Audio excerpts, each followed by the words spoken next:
Meow, meow, meow, meow, meow, meow, meow, meow, meow, meow, meow, meow, meow, meow, meow, meow. Oh, yeah. If you were a child in the 1970s and you watched TV for more than, say, 5 or 6 minutes, you probably still have that jingle stuck in your head. Meow, meow, meow, meow, meow, meow, meow, meow, meow, meow, meow, meow, meow, meow, meow, meow. Proving once again the insidious, hideous power of commercial television, which I will harness for my own nefarious purposes. I, of course, not being a wild-eyed, wild-haired kitty cat nestled in the jungles of wherever this photo was made, this picture was painted, this work of art was created. Nope, not there. Not it. But me, Malcolm Tent, bringing you this week's episode of, you guessed it, Tent Talks Tunes. Flex that muscle, kids. Flex it. Yes. Get your tuning in fingers strong. Get them poised on the computerized keyboard. Make sure you got a firm grip on that mouse. Because it is Wednesday, 7 p.m. as I speak these words. I don't know what time it is whenever you're watching them, but welcome. Welcome. Welcome. As always, as is standard procedure, I'm going to reach on over to the monitor and make sure that I'm going out live. We know that I'm always wrestling with the technology. We know there's always some kind of issue, but sometimes it actually does work smoothly. So we're going to be optimistic here, and I'm going to give you guys the usual close-up of my forehead while I reach over here a little bit and squint at the monitor to make sure that it's up and running and that I'm going out live and that you people are seeing me. Yes, you are. Life is good. Hello, Alan Versapellis. Alan is right on the spot as usual. Generally the first guy to tune in and say hello. Hello, Alan. I hoist my jug of Danbury Tap to you. And of course, Mike Lesser, my good pal from the old days of Florida punk, currently living, where are you now? Banff, Alberta. Not Vancouver? What's up with that, Mike? What are you doing in a town called Banff when you could be in Victoria or wherever the heck it is you dwell? I don't know. Shit. Alex Thomas, hello. Welcome aboard. Good to have all of you guys here. Yes, what'd you think about this? This beautiful, beautiful hand-painted work of art. This is a thing. This is a real thing. As you can see, this is indeed hand-painted. I'm going to guess somebody's grandma, way back when, did this as a sort of arts and crafts project. No name, no date, no attribution. No nothing. It's an 11 by 14 original oil painting of a kitty cat. And, you know, this is one of many, many, many. And when I say many, I mean many objects I've picked up over the years that I glommed onto and put into my personal collection that I realize I don't have the space to display all of these things. You know, it's like the wild-eyed cat from Free Cloud. How about this? Original Huey Lewis in the News carnival mirror. This probably came from the Danbury Fair, back when the Danbury Fair was a fair and not a mall. Somebody tossed a bean bag at a big stack of milk bottles and knocked a few over and won this exquisite Huey Lewis in the News mirror, either for themselves or for most likely their girlfriend. I got so much stuff like this, and it's all gonna go. It's all got to go, because there is just not enough wall space, either in my current dwelling or most likely in my new North Carolina dwelling, wherever that might be. Yes, I'm sure you've heard I'm moving. I am leaving Connecticut And when I say the great state of Connecticut, I mean the great state of Connecticut, because I love Connecticut. Connecticut has been very good to me. 38 years in Connecticut I've lived. And it has been a very good run. Awesome people. More good bands than you can shake a snake at. Love the weather, love the scenery. Connecticut is very good to me. But, as we all know, life goes in cycles. Life is nothing but change. Things ebb, things flow. And it's got to that point now where Connecticut is sort of ebbing away from me, and I've got to focus on my new horizon, which is in North Carolina. That's where the almighty anti-scene are based, in Charlotte. I've got a good woman waiting for me in Hickory. And I've been, for the last 3 years especially, 5 years total, but 3 years since I started going steady, have been commuting back and forth to Charlotte, Hickory, a lot. 810 miles one way. And I love to drive, I love to travel, but it's gotten to the point now where it's just a little more of a commute than is affordable or feasible or convenient to undertake. It's not a grind, but I don't want it to be a grind. Therefore, I'm going to cut out the commute and simply pack up and move to North Carolina to be closer to the band and be closer to the chick. And to that end, I am having at the end of this month the Trash American style Farewell to Connecticut Pop-Up Store. July 26th, July 27th, July 28th. It will be at my home in Sandy Hook, Connecticut. I've always said that I'm Malcolm Tent from Danbury, Connecticut, but, you know, if you're from Danbury, or from any of the towns around Danbury, you don't say Brookfield, you don't say Newtown, you don't say Sandy Hook, you don't say Ridgefield, you say Danbury. It's just the Danbury area, so, you know, Danbury. But technically, I do reside in Sandy Hook, and my little 800-square-foot cabin in the woods is being transformed into a store. I've got the living room, I've got the kitchen, I've got the bedroom, all being kitted out with not only fine art, but I've got a vast selection of vinyl, cassettes, CDs. I've got more collectible music magazines than I ever thought I did. A lot of them with original vinyl and flexi discs and stuff like that. Tons of magazines. A pretty respectable library of books. All of them hand-selected by yours truly. Very heavy on the music, very heavy on the arts. Lots of classics and history. These are all things that I've personally picked out for sale. All kinds of knickknacks and weird little gewgaws and things that sit on shelves. Tons of stuff like that.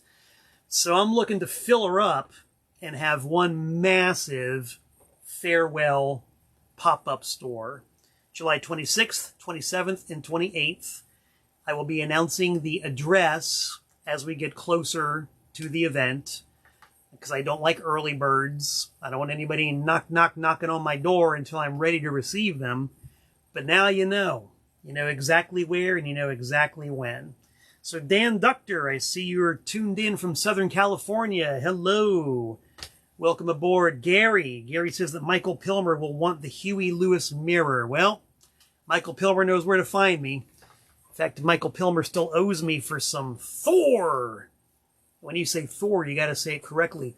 Thor records that I put out on, of course, my wonderful label, TPOS. So if Michael Pilmer, you want to be indebted to me even more, not only do you owe me for the Thor records, but I've got a Huey Lewis and the News mirror waiting for you. And if Michael Pilmer can't grab it, then anybody who comes to the pop-up store, it's fair game. So yeah, that's happening, kids. That is happening. What else do we have on the bulletin board that's going on here? Well, looking forward to the future, November 23rd, the next Danbury Record and CD Expo, which I am promoting, and which I will be commuting up to Connecticut to continue running. A lot of people have asked about that, and the Danbury CD and Record Expo will continue, and I will continue to co-promote it, and that means I'll be commuting to Connecticut now twice a year instead of commuting to North Carolina 8 or 9 times a year. So I'm not going to be living in Connecticut, but y'all aren't done with me yet. You know I'll drink to that. Let's see. In response to certain questions and inquiries, I do have some product updates. The most excellent Anti-Scene I Hate God split cassette. It is out. It is officially released. It is available. You can get it directly from me or my Discogs or my eBay. It's not on the Bandcamp, but I got a lot of other cool stuff on Bandcamp. I made 38 copies for myself, 138 total, of the special first day of issue. If you can even see that. I don't know if that's actually legible or not, but first day of issue J-card. I made 38 of them. I've sold about 28 of them already, and I'm down to the last 10. And once they're gone, they're gone. It's going to be back to the regular issue J card, which has just recording information on the spine. So if y'all want to get one, you might want to jump on it. Available now also, not from me, not from Anti-Scene, but from the great George South, Charlotte, North Carolina's proudest wrestling citizen, the single, a CD single of Anti-Scene doing Bootleg Preacher, The Ballad of George South. You can only get it from George South himself. I was able to get a few for me, autographed by Mr. George South, because I am a collector. And apparently these have sold pretty well at George South's gimmick table at the wrestling matches. I actually just placed another order for another batch of them for him to sell, because he's almost sold out of the first batch. So that's pretty cool. So that's available. You should definitely check that out. Also, in response to inquiries, we have this little gem of a jam, which is not out yet. This is the G.G. Allen and the Disappointments live at SUNY Purchase CD DVD set in a deluxe 6-panel gatefold wallet. Graphics designed by yours truly. Audio remixed from the original 4-track master tape. Video taken from the first generation production master videotape.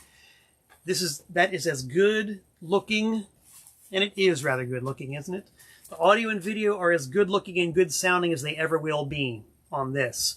And I was hoping to have this out by now, but because of the pop-up sale, I've had to really focus on this. And so this will be coming out in August, after the pop-up sale is done, and I've got everything packed up and boxed up and shipped out to North Carolina. I'll be able to refocus on more label stuff and mail order and all that good schmaz. So now y'all know about that. Let's take a look at the mail real quick. You all know my address. It is still P.O. Box 3626, Newtown, Connecticut, 06470. Once again, in response to many inquiries, I am still there. I am still here. And even after I move to North Carolina, the mail will be forwarded to my new P.O. Box. So you can still address stuff to P.O. Box 3626, Newtown, Connecticut, 06470. And Lord willing and the creeks don't rise, it will get to me. Alan Versapella says he can't get enough Gigi. Alan, I'm with you. That's why I release so much stuff by the guy. Fascinating subject matter.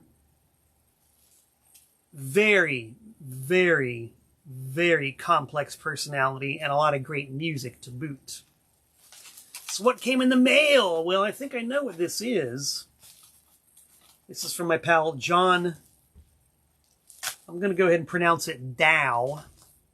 Although I think there's more of a pun involved to it than that. This might be of interest to all you Gary Forney fans out there. And there are some Gary Forney fans out there. Can I have an amen? Can I have a huzzah? Can I have a thumbs up? Can I have a hello for Gary Forney? One of the true great original American talents who I've had the extreme pleasure of working with over the years. This is from Mr. John Dow, who, as he promised me, yes, this is it. Look at that. J. Dow Productions presents Caravan, the musical, featuring lyrics and maybe music, I'm not sure. This is based on the writings and the performances of Gary Forney. And here it is, kids, on DVD, and you're seeing it for the first time, as am I. So I'm very excited about this. This should be really cool. Whoa, look at that. This is so bonus. Disc 1 on DVD. Disc 2 on DVD, and a bonus disc. Whoa. CD audio covers and all kinds of stuff. Fantastic. Thank you, John. Very much appreciated. I do believe that we're going to get this into production in August. I hope. Fingers crossed. Eyes crossed. Ah, Gary Forney, there he is. A fictional account of a true story. Okay. There you go. We got it from the man himself. It is right here.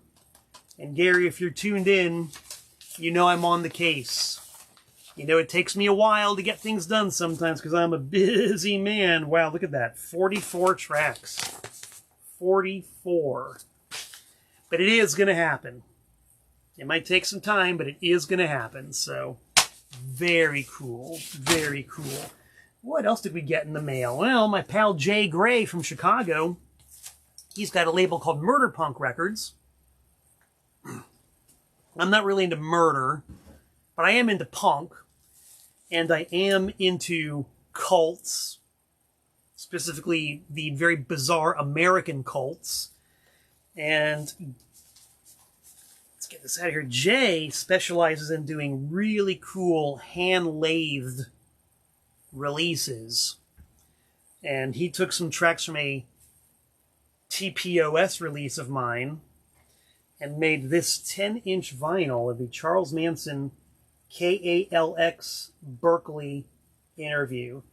And this is a beautiful package. This is all hand done, hand cut, hand pasted, front and back, numbered edition of 25. This is actually a very good interview. It's a very intelligent and well-run interview. Hand-lathed black vinyl record. So Jay was kind enough to send me a couple of these. Thank you, Jay. Very much quality product as always. And if you get a hold of Jay Gray at Good Old Murder Punk, he probably still has a few of these available, so you might want to talk to him about that. Thank you, Jay. This goes straight into the personal collection. Don't forget the bonus CD and button as well, which I am going to destroy right now. Because I'm punk rock, man. Like I said, not murder, but punk, definitely.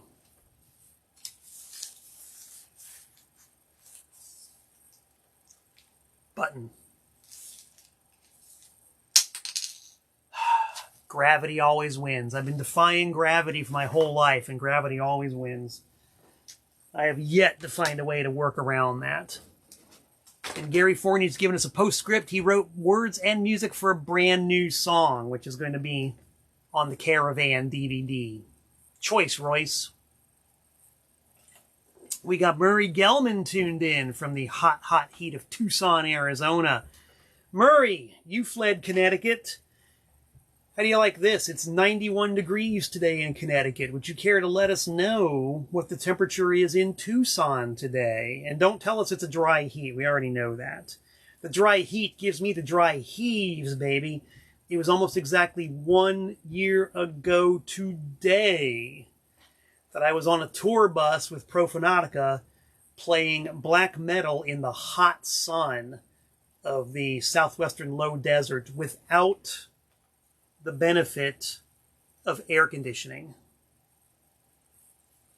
Yes, if you've seen Talks Tunes and been watching it for a while, you might remember the fateful tale of how the air conditioning unit on the Profanatica tour bus was destroyed. And we then had the, couldn't say pleasure exactly, but we had the experience of traveling for the better part of 2 weeks through the southwestern U.S. and then the southeastern U.S. in the middle of the summer with no, repeat, no air conditioner.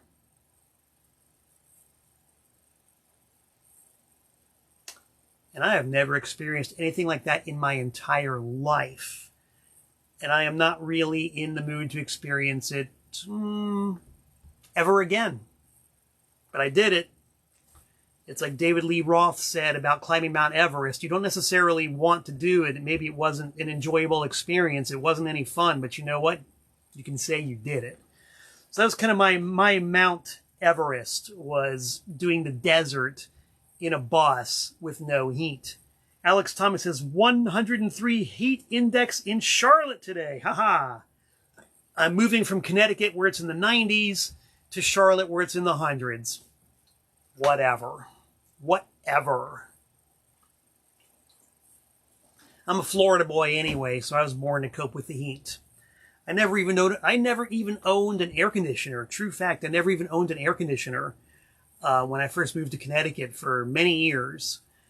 Although I will admit that when I finally got one, it was pretty cool. Haha, no pun intended. I did like it. But, yeah, no AC. What do you think of that? Man. All right, enough ranting and raving and raging and rumbling and going on and on and on about stuff. Let's talk tunes, shall we? Now, if you saw the teaser earlier today, you know I'm going to talk about the time that I videotaped the Misfits when they played Danbury, Connecticut in 1996. But before doing that, I want to go off on a little bit of a tangent. I was inspired to go off on this tangent by watching Break On Through, which is Jeff Clayton. You see that guy right there? That guy right there, Jeff Clayton, lead singer of Anti-Scene. He does his webcast, vlog, live stream, whatever you want to call it, every Tuesday at 7 p.m. on the Anti-Scene Facebook page. And he does something very similar to what I do. It's all mostly music-centric, culture-centric. He's got a different spin on a lot of things. I've got a different spin on a lot of things. But it's essentially music geekery. And he was talking last night about his top 10 favorite horror comic books. And somehow, because he also does what I do, there's a lot of interaction between him and the watchers. A lot of back and forth, a lot of give and take. And somehow the topic of this particular musician came up. And I just thought it'd be really funny, because this totally triggered a memory that I had forgotten about.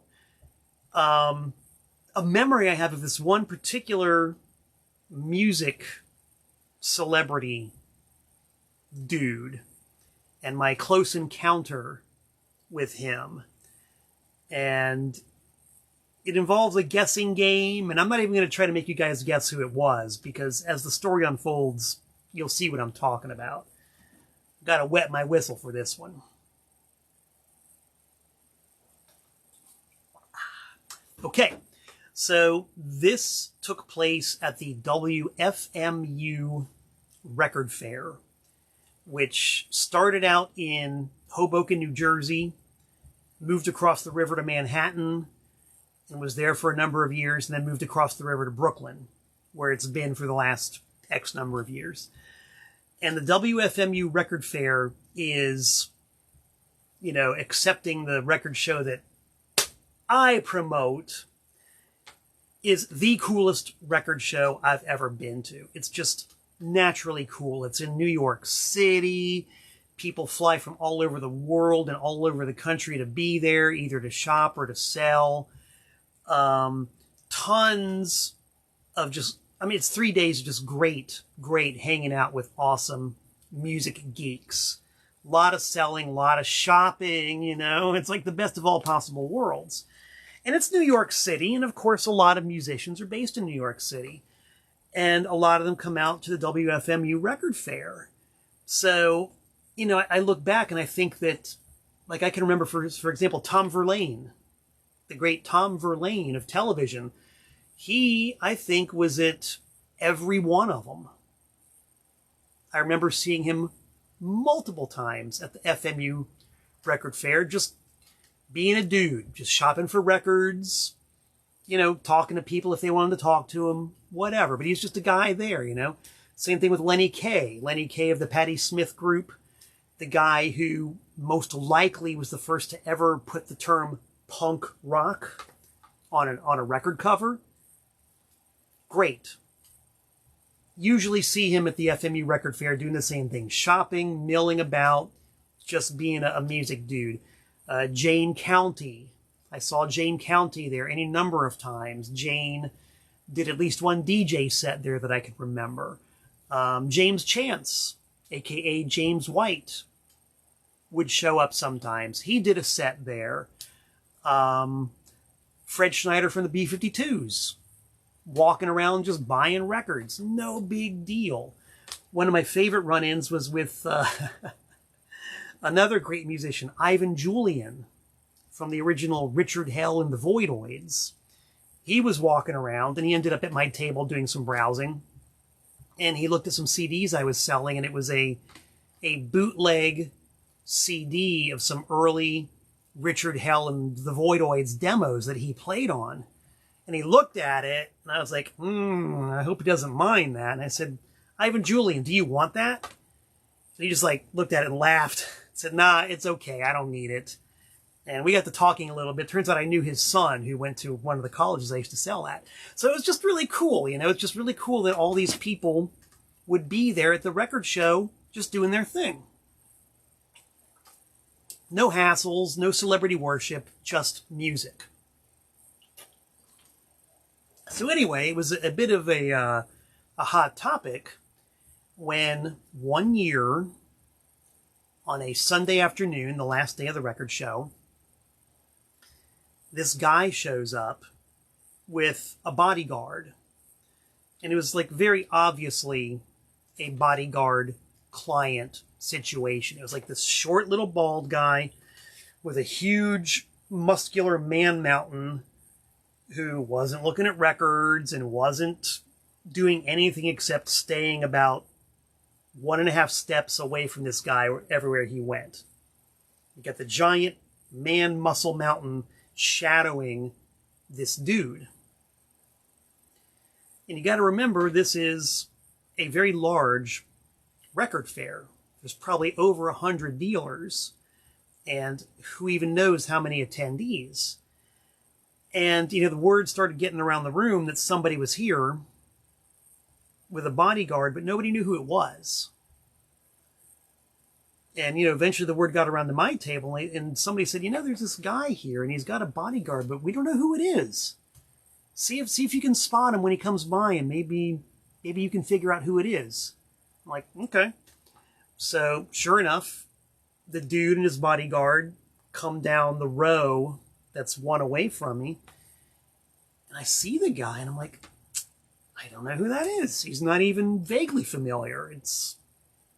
I don't know. And he's like looking at records and, you know, having a good time, and the bodyguard is just a step and a half away from him. You know, don't menace my client kind of thing. And I had my friend Joe Snow helping me at the table. And Joe is just like the rest of us, totally into music, knows his stuff. I said, Joe, do you recognize this guy? And he said, got me. I don't know who it is. So it's pretty much a clean sweep. Whoever this guy was, he had stumped the entire room full of dealers and shoppers as to who he was. And, you know, he eventually left, and we all just kind of went on with the day. And then later on, at the end of the day, we're loading out because it's all, the event is over. It's time to pack up and go home. And we're loading out, and I bumped into one of my fellow dealers and said, "Hey, we figured out who that guy was." I said, "Really? Who was it?" He said, "Should I tell you who it was? Should I tell you who this mystery man with the bodyguard was? In a room full of educated record dealers and educated music consumers. He wandered freely for an entire afternoon around the WFMU Record Fair, and nobody could guess who he was."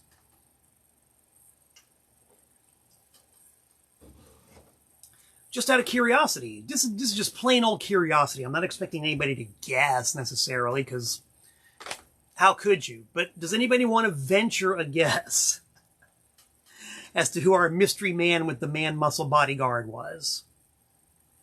Let's see. Greg Crawford says, "Geez, I'm on edge." No, it was not the Edge. It was not the Edge. The Edge was not in attendance. It was not Bono either. I can give you that much. Although I do have a secondhand, very funny story about U2, if you guys ever want to hear it. Let's see. Nobody's even trying to guess. I can't blame you, because there's a whole universe full of people who could possibly be. Eric Johnson wants to know if it was Dio. No, it was not Dio. I guarantee you I would have recognized Dio. No problem. Dio would have gotten the recognition. Danzig? Nope, not Danzig. Moby. That's a good guess. Moby is a very good guess. Moby, short little bald guy who I probably would not have recognized upon seeing him. Wasn't Moby. Was he totally bald? No. He had less than I do. So like typical male pattern baldness. A little bit less than I got. It wasn't a shaved head. It was like a regular bald guy head. And much to his credit, he was not trying to wear the bald guy's cap or a beret or a god-awful comb over. He was sporting it loud and proud, like yours truly. Let's see, any other guests here? Any guesses here? No. I might as well spill the beans, I suppose. Pretty good guesses from some of you guys there.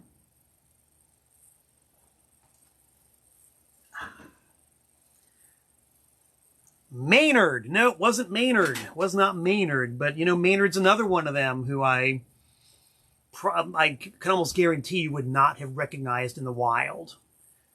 I'm not a Tool fan anyway, but I wouldn't recognize that guy. Jerry Only. No. He was not it was not two muscular man mountains balding looking at records. Jerry Only probably would have been there in full drag, God knows. The guess who the mystery man was who stumped an entire room full of record dealers and record fans as to who his identity was. And I wish I had a visual here. I do have a visual. I have a visual. Hang on a second. I forgot. I've got my entire record store set up in the next room over. I'm not going to say the words. I'm going to show you a picture of who this guy was, okay? You have to bear with me for about 10 seconds while I go to the next room. Promise, this is worth the wait. Just gaze at the backdrop for a second till I come back. This is live TV at its best, kids.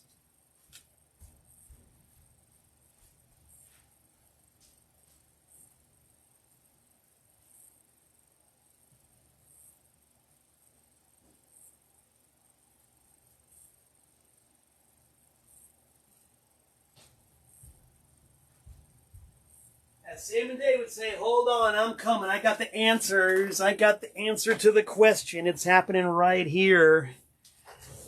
So yes, in answer to other guesses, no, it wasn't one of these guys. It was definitely not any of these dudes. I know that's not Jerry Only, but it is a reasonable facsimile thereof. No!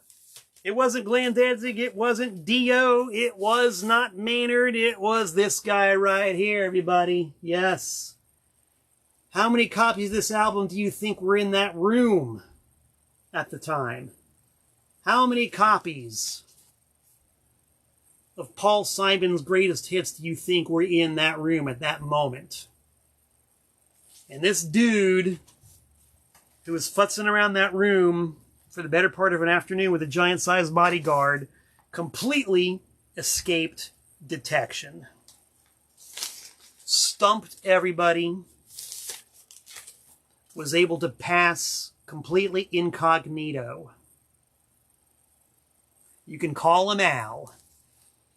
I'd rather call him out for being completely absurd.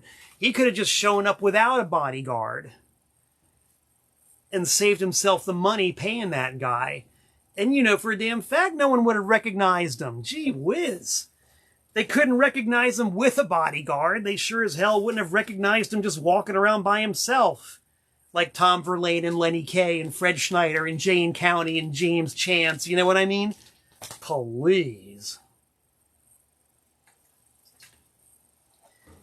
And of course, my reaction upon finding out was sort of like everybody else's reaction. It was like, oh, okay. Great, Paul Simon was here.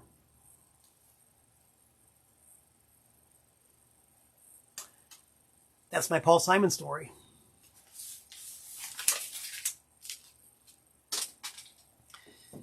Lauren says, would have been more recognizable if he brought Art Garfunkel. Yes, that is a fact. That is a definite fact. I think the recognition factor would have kicked in like that. So now let's talk about the Misfits. Woo! Warren says he was hoping Phil Collins. Yeah, you know, Phil Collins, I hate to admit it, but I've got a sort of begrudging respect for Phil Collins over the years. I'm still not the biggest fan of the guy's music, but I do like his attitude. The thing that sold it for me was when he did an interview a bunch of years ago and basically said, look, I'm sorry I got so big and famous. I wasn't trying. I mean, it really wasn't my idea. I wasn't trying to be a celeb. It just kind of happened. I'm sorry. I thought that was cool. I thought that was very... Anybody who's that self-effacing is okay in my book. So why on earth would I want to talk about the Misfits anyway? God dang, why? Well, you know, it's because I was going through all this stuff. The mountains and oodles and piles and hills of stuff for the Farewell to Connecticut pop-up sale. I was going through a couple of boxes of magazines and things. And I came across this envelope with a big old Misfits sticker on one side and a Cyclopean Music, or whatever the heck it is, Cyclopean Music logo on the other. And it was a fan club kit from 1996 that one of my customers had traded in a whole bunch of years ago. And, I got some reactions already here. Alan Versapella says he's got one of these, and the Misfits were his doorway to punk rock. I think that's a fair statement for a lot of people to make. And I love the Misfits. Love the Misfits. This is one of those areas that Jeff Clayton and I have to agree to disagree on. I really like the Misfits, and I even like the mid-period Misfits with Mikhail Graves on vocals. He was not the best singer in the world, but, you know, he did what he had to do. He stepped into some very big shoes. He did his job. I think he did it very well. As time went on, he totally crafted his own identity. He looked great. And, you know, the Misfits put on a hell of a show. They put on a hell of a show. Sean Mosher wants to know if this is when the Misfits played the Sub-Zero Club. Yes, it is. So here's the backstory, and I'm sure a lot of you guys know this. Okay, Misfits, already big, legendary punk rock band from the 80s. Records were gigantically collectible. They were pushed completely over the top when Metallica did their cover of Last Caress. Yay, hooray. So, alright, you know, the Misfits are now even more legendary.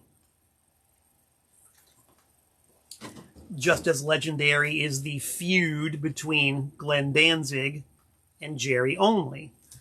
But somehow, in 1995, Jerry Only got the rights to perform and record and merchandise under the name of the Misfits. And that's a whole story in itself, which I really don't know a whole lot about, but apparently it was a big mess. So Jerry Only decides to relaunch the Misfits with himself and with Doyle, his brother, the guitar player. And, you know, whether or not you like the Misfits, you got to admit the sight of those two guys on either side of the stage, you know, big, burly, muscular dudes with the devil locks and throwing the guitars around like they're made out of paper. Pretty impressive sight. Very impressive sight. Now, back in the 80s, in the original, they were a shitty-ass live band. They sucked live. They just plain old flat-out sucked. The main reason being that Jerry and Doyle were so busy posing and flexing and throwing their guitars around like they were made out of paper that they didn't pay much attention to actually playing the music.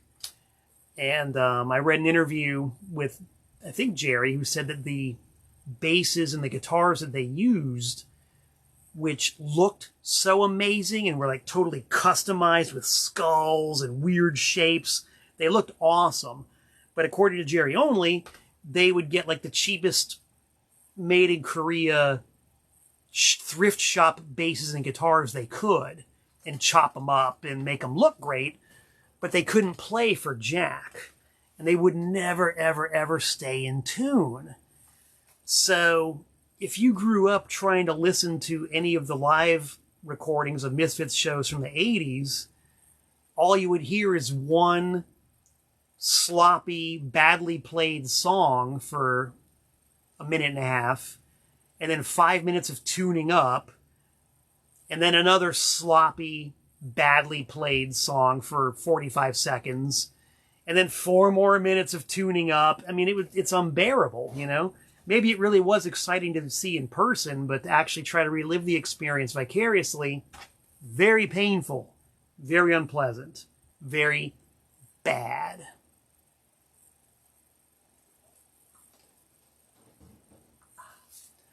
So imagine everybody's surprise when this rebooted Misfits started playing shows, and the reviews started coming in saying, well, golly, they were tight, they were focused, they were in tune, they played something like 50 songs non-stop, and they were awesome. I'm like, all right, that's pretty cool. They got their act together. Sounds like it might be worth checking out, because I do like the Misfits. Yes, Alan has the quote, "We pound these things like fucking jackhammers." 2 muscle boys pounding cheap, made-in-Korea guitars like jackhammers. And strutting, posing, and flexing at the same time. No wonder. So anyway, this brand new version of the Misfits is out, and they're getting rave reviews. So I'm intrigued now. I'm interested. Turns out, in early 1996, there was a venue in Danbury, Connecticut called Sub-Zero. I think it might have opened in late 95. I'm not exactly sure. Sean Mosher, you say you were there. Do you remember any of the specifics of Sub-Zero's trajectory? I totally want to say late 95 to about the summer of 96. They didn't last very long. They were not there very long. And this Misfits show is part of the reason why this club, Sub-Zero, didn't last very long. They opened up and, you know, their thing was independent, underground, punk, hardcore. Great. They had a pretty good location in downtown Danbury. Big old room. You could probably fit 600 or 700 people in there. You know, good-sized venue. Owners seemed to have the right idea, and they were booking good bands. Now, of course, there's this kind of inkling as to how things might have gone with Sub-Zero with the very first event they ever booked. And by telling this story, I remember that, yes, they did open up in late 95. And Sean Mosher is talking about the exact thing I'm going to talk about right now. The very first show that was ever going to be at Sub-Zero was supposed to be an ECW card, Extreme Championship Wrestling. And if you guys know, you know. In 1995, ECW was like the talk of the town. It's what got me reinterested in professional wrestling. So if ECW was going to come to town, that was a big deal. So the inaugural event at the Ground Zero was going to be ECW. So they announced the show, they put tickets on sale, and my store, Trash American Style, was a ticket outlet. And we were selling tickets to people all over the Eastern Seaboard. You know, people would call us long distance and book tickets. I know for a fact people came up, or were going to come up from Maryland, obviously Philly, all over Connecticut. This was a big deal. We sold a lot of damn tickets. So this is before the venue is even opened. And as we're getting closer and closer to Thanksgiving, it turns out that they didn't have their certificate of occupancy yet. They didn't have their CO. And my question was, Thanksgiving's coming up pretty close. You don't have your CO yet. Are we going to be able to do this? And they were like, oh, yeah, no problem. We're gonna get it before Thanksgiving. No problem. Just keep selling those tickets, and it's going to happen. Don't worry. It's going to happen.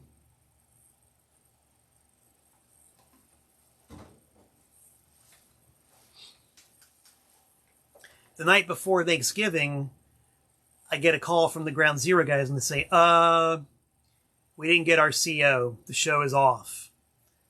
And I'm like, you have got to be kidding me. This is like the night before Thanksgiving. Might have been the afternoon before, not sure, but this was like the day before Thanksgiving. No CO, which means no ECW. And you got to remember that there was an internet at the time. The internet did exist, but it wasn't like it is today. People were still relying primarily on telephone to communicate. And so, you know, Thanksgiving's a holiday. Nobody's open. I wasn't going to be at the store. And so all these people are like coming from all over the place to this venue to see a gig which has been canceled at just about the last possible minute. And no way to get the word out. You know, unless somebody called me at the store to ask specifically, how are you going to get the word out, you know? So that was the beginning of the career of Sub-Zero. Flash forward to May of 96, and they've got the Misfits booked. And, you know, I would go there fairly regularly because, you know, as I said, I'd sell tickets for them, help promote the shows, do whatever I could in my capacity as the, you know, local record store guy to make things happen. So these guys are telling me, hey, man, we booked the Misfits. I said, great, give me some flyers, and I will absolutely, I will get the word out about this. This is exciting. And they said, we didn't make any flyers. I said, what? Yeah, we didn't make any flyers, man. The Misfits, and I have never forgotten these words. Never forgotten these words. He said, we don't have to make flyers.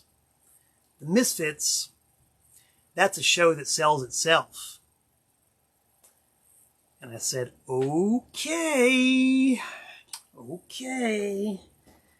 And took another swig of Danbury tap water.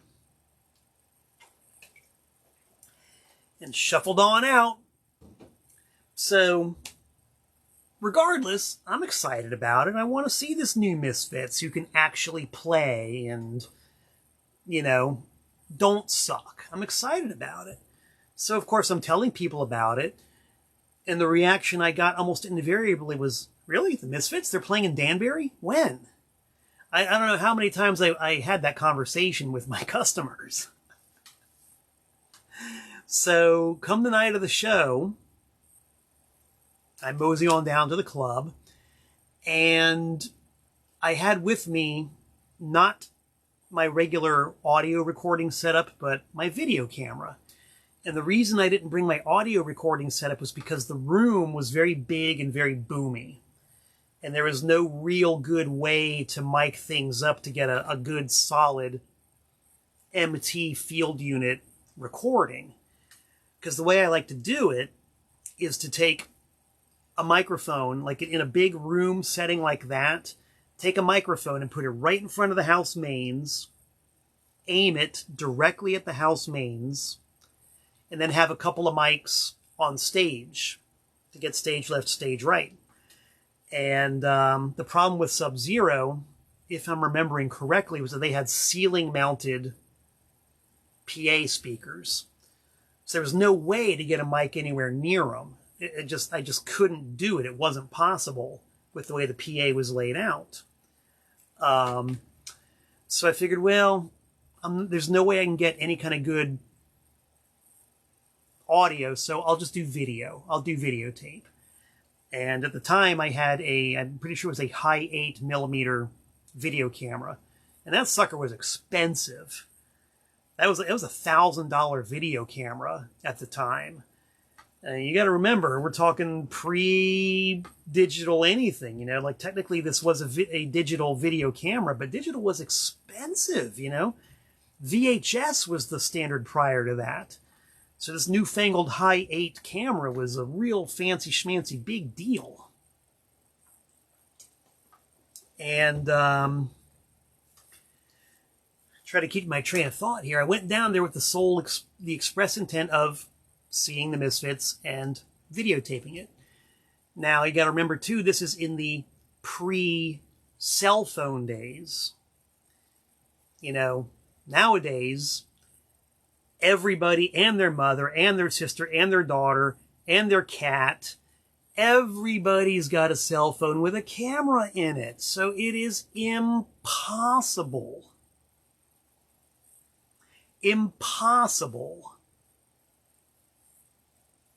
for there not to be an army of people video recording at least some of the show. It's just not possible. Even in the gigs where people try to ban it, like the venue or the band try to prevent it, they're not going to get everybody. There's always going to be somebody with a camera.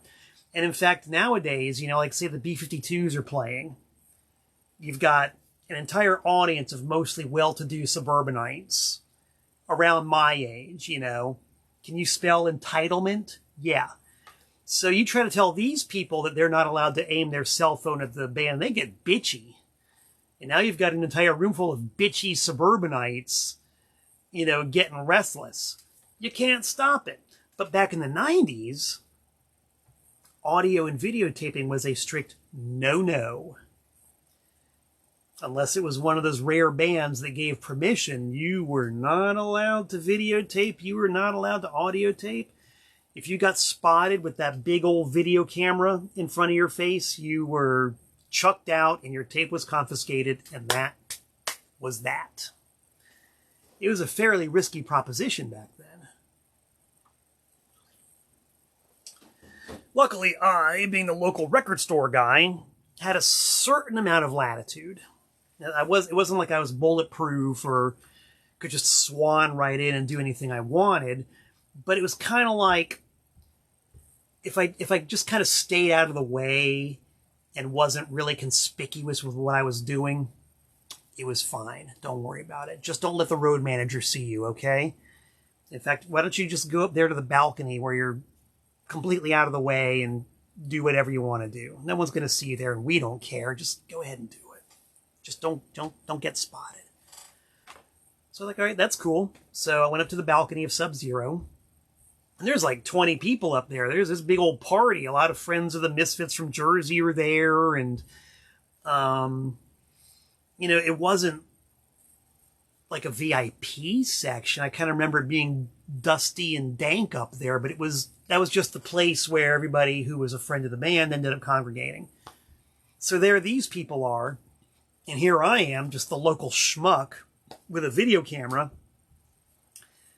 And I was like, well, if someone stops me, I'll stop. So, you know, band comes out, intro music, and I gotta tell you guys, it looked fantastic. Say what you want about the Misfits, they knew how to stage a show. It was like, you know, row after row of the Marshall stacks with the giant Crimson Ghost silk screen. They had a gigantic Crimson Ghost banner behind the stage. Good lighting. You know, the drums were all kitted out with these giant metal spikes. Looked fantastic. So here they come. I rolled tape, and as I remember it, I kind of put myself next to this pillar. There's like this support beam that was holding, you know, the balcony up. I don't know if it was suspended or if it was a beam coming up from the floor, but there was a beam, and I just kind of like got behind the beam, so I was holding the camera with the beam sort of concealing it while everybody else was like over there. And there were other people with video cameras there as well, so I kind of got the impression it wasn't that big of a deal, but don't ask, don't tell. So, you know, I videotaped the show, and what do you know? No hassles. Everything went just fine. Nobody cared. I was able to have a nice steady grip and, you know, work the thing, and the audio was as good as could be expected in a giant boomy room like that. And, yeah, it was a good show. And the turnout was decent. There were definitely people there. There might have been, I don't know, Sean Mosher. Once again, I'm going to rely on your memory. I'm going to say there was probably like maybe 150 people there by my estimate, which is not bad, but considering this is a room that held about 600 or 700 people, and that, you know, Misfits mania for the reunion was really starting to take off. Like, people were very excited about the fact. But no one knew. You know, the venue did not promote the show. So, okay, Sean Mosher says about 150. Okay, there you go.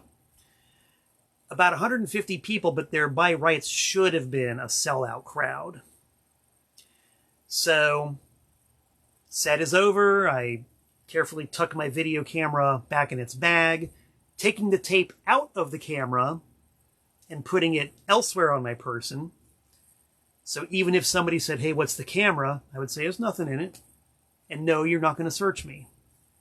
See ya, kind of deal.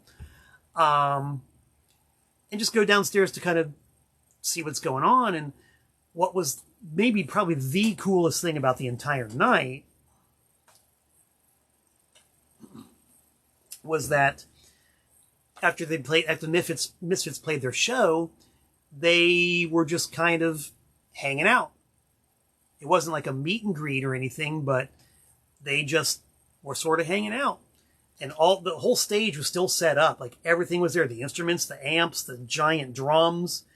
And those of us who hung around afterwards, they were like, yeah, go check the stuff out. So, you know, I went up on stage and looked at everything up close and checked it out. And, you know, all four of them were there. I got them to sign some stuff. It was very groovy, very laid back. And I will say this, and James Cave says that Graves Misfits were always good gigs. They were good gigs. This one was good. The Misfits, no matter what you say, were always one of the most user-friendly bands ever. And this was my first experience with that. You know, just them being regular guys. You know, just signing and chitting and chatting with anybody who wanted to chit and chat. No bodyguards, no bouncers, just them and us. It was great. It was really great. And I got a similar experience a year later when the Misfits played at Toad's Place in New Haven. And Toad's is far more of a regulation rock venue, you know, with bouncers and security and all that. I had gotten tickets to see the show via the local radio station, WXCI. I did a phoner and won a pair of tickets. So my friend and I went down there to the venue, and sure enough, nobody from the radio station called the venue to tell them that there were phone winners. So I get there and say, hi, I'm on the list for WXCI. And they're like, no, there's no list for WXCI. I'm like, starting to steam and turn red. It's like, drove an hour here to New Haven on good faith that my name was going to be on the list.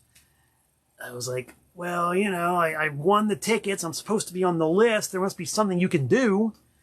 And the bouncer said, well, the Misfits road crew and manager are having pizza next door. Go talk to them. I was like, all right, fine. Because I'm a little bit steamed at this point. So I go to the pizza joint next door.